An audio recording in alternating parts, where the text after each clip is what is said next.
Баршаңызға сәлем. Бүгінгі видео коронавирус, яғни COVID-2019-дан сақтану шаралары жайлы. Жалпы бұл тақырып осыған дейін де айтылып та жазылып та жүр. Менің назарда аударғым келгені ресми дереккөзден алынған мына бір аз ғана мәлімет. Осы мәліметті көргенде мені таң қалдырғаны, олай болса неге адамдар қырылып жатыр коронавирустан деген сұрақ. Ал сіздер өз ойларыңызды комментарийде жазсаңыздар болады. Қызықтырған мәліметті видеоның соңына қарай айтамын, сондықтан сіздер осы видеоны соңына дейін көріңіз. 2019 жылғы желтоқсан айында пайда болып, бүгінде дүние жүзін дүрліктіріп тұрған коронавирустың ресми атауы COVID-2019. Сіздерге ұсынып отырған осы мәлімет дүниежүзілік денсаулық сақтау ұйымының кеңесі бойынша COVID-2019 туралы жиі қойылатын сұрақтардың жауабы, дерттен сақтану жолдары. Сонымен, COVID-2019 бұл не? COVID-2019 коронавирустың осы уақытқа дейін анықталмаған жаңа түрі. Коронавирустер көбінесе жануарларды зақымдайтын вирустар тұқымдасы болып табылады, бірақ кей жағдайда адамға да шығуы мүмкін. COVID-2019 коронавирустың адам ағзасына әсер ете алатын 7-ші түрі. Коронавирус кәдімгі тұмау тәрізді болғандықтан, оның алғашқы белгілерін көп адам байқай бермейді. Дегенмен дәрігерлер келесі симптомдар білінсе, бірден дабыл қағуға кеңес береді. Дене қызуының көтерілуі, жоғары температура, құрғақ қатты жөтел, бастың ауруы, кеуде тұсының ауруы, ентікпе және тыныс алудың бұзылуы, жүрек қағысының жиілеуі, пневмония, безгек, мұрынның бітуі, фарингит, диарея. Осындай симптомдарды байқасаңыз, 103 номеріне хабарласып, бірден медициналық мекемеге хабар беріңіз. Әсіресе вирус тараған елдерден сапарлап келген болсаңыз, міндетті түрде тексерілген жөн. Коронавирус респираторлық жолмен жұғады. COVID-2019 инфекциясын жұқтырған адаммен жақын байланыссаңыз, қауіпті дертке шалдығуыңыз әбден мүмкін. Инфекция ауру жұқтырған адамнан келесі адамға жөтелгенде не түшкіргенде, науқастың мұрнынан, аузынан бөлінетін ұсақ тамшылар арқылы беріледі. Бұл тамшылар заттардың бетіне, есік тұтқасына түседі. Ол заттарды ұстаған адам қолын жумастан көзіне, мұрнына немесе аузына тигізсе, ауруды жұқтырады. Сондықтан коронавирусқа шалдыққан адамнан 1 метрден аса қашықтықта жүру маңызды. Қазіргі уақытта ғалымдар вирустың заттардың бетінде қанша уақыт тіршілік ететінін анықтауда. Вирус 1 сағаттан бірнеше күнге дейін өміршеңдігін сақтай алады деген болжам бар. Сондықтан вирусты өлтіру және олардың адамға жұғуына жол бермеу үшін қарапайым дезинфекциялаушы заттарды қолдануға болады. Дүниежүзілік денсаулық сақтау ұйымының инфекцияның алдын алуға беретін кеңестері: қолды әр жарты сағат сайын 20 секунд бойы сабындап жуу, микробтарды өлтіруге антисептик көмектеседі. Медициналық спиртте қолдануға жарайды. Егер спиртке аллергия бар болса, санитайзерді пайдаланыңыз. Түшкіргенде және жөтелгенде мұрын ауызды қағаз майлықпен не шынтағыңызбен жабыңыз. Содан кейін майлықты жабық контейнерге тастап, қолыңызды жуыңыз. Қолыңызды көзіңізге, мұрныңызға және аузыңызға тигізбеңіз. Бұлар вирустың кіріс қақпасы саналады. Жөтел, жоғары температура және тыныс алу мүшелері ауруларының басқа симптомдары бар адамдардан аулақ жүріңіз.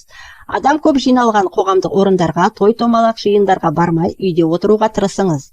Адамдармен қол алыспай, қашықтықтан амандасқан жөн. Іс-сапардан бас тартып, әлем бойынша саяхатты шектеңіз. Үйдің терезесін жиі ашып, ауаны тазартып тұрыңыз. Қоғамдық көлікті жиі пайдаланбаған жөн. Қолма-қол ақшадан бас тартып, төлемді мүмкіндігінше банк картасы арқылы жасаңыз. Бөлмені жиі желдетіңіз. Табиғат фермалардағы жануарлардан аулақ жүріңіз. Ет пен жұмыртқаны ұзақ уақыт қайнатып не пісіріңіз, яғни шала піскен күйінде тұтынбаңыз. Температура көтерілгенде, жөтелгенде және тыныс алу қиындағанда дереу медициналық жәрдемге жүгініңіз. Иммунитетіңізді нығайтып, салауатты өмір салтын ұстаныңыз. Ақуыздарға, дәрумендерге және минералды заттарға бай тағамдарды тұтыныңыз. Денсаулық сақтау министрлігі профилактикалық 5 шараны тұрақты істеуге кеңес береді. Қол мен бетті сабынмен жиі және мұқият жуу, қолға арналған спирттік антисептиктерді қолдану, көп адам жиналған орындардан аулақ болу, науқас адамдармен байланысқа түспеу, салқын тию белгілері. Яғни дене қызуының көтерілуі, мұрынның бітелуі, жөтел, тамақтың ауруы пайда болғанда міндетті түрде дереу үйге жедел жәрдем шақыру қажет. COVID-2019-дың инкубациялық кезеңі 14 күнге дейін созылады. Дәрігерлер үйде оқшауланған науқастарға келесі кеңестерді ұсынады. Үйден шықпаңыз, жабық есігі бар жақсы желдетілген бөлмеде жатыңыз, қажеттілік үшін бөлмеден шыққан жағдайда маска киюді ұмытпаңыз. түшкіргенде және жөтелгенде мұрын аузыңызды қағаз майлықпен не шынтағыңызбен жабыңыз. Қолыңызды жиі дезинфекциялаңыз, әсіресе тамақ ішер алдында тазалық шараларын қатаң сақтаңыз. Қолды бір рет қолданатын қағаз майлықпен сүртіңіз. Мүмкіндігінше бөлек гигиеналық бөлме пайдаланған жөн. Үйге қонақтардың келуін шектеңіз. 14 күндік карантинге жатқызылған адам, ол аяқталғаннан кейін де 10 күнге дейін телефон арқылы медқызметкерлердің бақылауында болады. Жаңа вирустық инфекциялар таралғанда әдетте күмәнді, жалған ақпарат таралады. Дүниежүзілік денсаулық сақтау ұйымы жаңа коронавирус жайында танымал мифтердің жалғандығын хабарлады. Қытайдан келген пошта қауіпті емес, хаттар мен сәлемдемелерден жаңа коронавирус жұқтырып алуға болмайды. Үй жануарлары, мысықтар мен иттер COVID-2019 жұқтырушысы емес, оған ешқандай ғылыми дәлел жоқ. Пневмонияға қарсы вакциналар жаңа коронавирустан қорғамайды. Оған арнайы екпе қажет, оны дәл қазір ғалымдар әзірлеуде. Сарымсақ, күнжіт майы, ауыз шаюға арналған сұйықтық немесе мұрынға арналған тұз ерітіндісі вирусқа қарсы көмектесетініне еш дәлелі жоқ. Антибиотик коронавирусты емдеуге көмектеспейді. Егер вирус бактериялық инфекцияға әкелсе, дәрігеріңіз антибиотик тағайындауы мүмкін, себебі антибиотик бактериялар инфекцияны емдейді. Бірақ ол коронавирустан емделуге көмектеспейді. Коронавирустың алдын алатын не емдейтін дәрілер жоқ. Ғалымдар қазір сондай препаратты әзірлеумен айналысуда. Әрбір адам өз денсаулығына жауапты болып, бірден дәрігерге жүгінуі керек. Медициналық көмек симптомдарды жеңілдетуге және аурудың әрі қарай дамуына жол бермеуге көмектеседі. Қалыпты жағдайда COVID-2019 жұқпасынан кейін асқыну қаупі жоқ. Бұл вирус 60 жастан асқан адамдарға, 5 жасқа дейінгі балаларға, жүкті әйелдерге, иммунитеті әлсіз не жүрек, өкпе, бүйректің созылмалы аурулары бар адамдарға қауіп туғызуы ықтимал.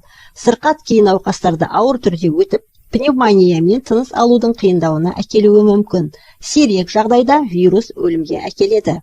Яғни, көріп отырғанымыздай, сирек жағдайда өлімге әкеледі. Бұндай мәліметті Дүниежүзілік денсаулық сақтау ұйымы жариялаған. Олай болса, сұрақ: неге қазіргі кезде әлем бойынша коронавирустан адамдар қырылып жатыр?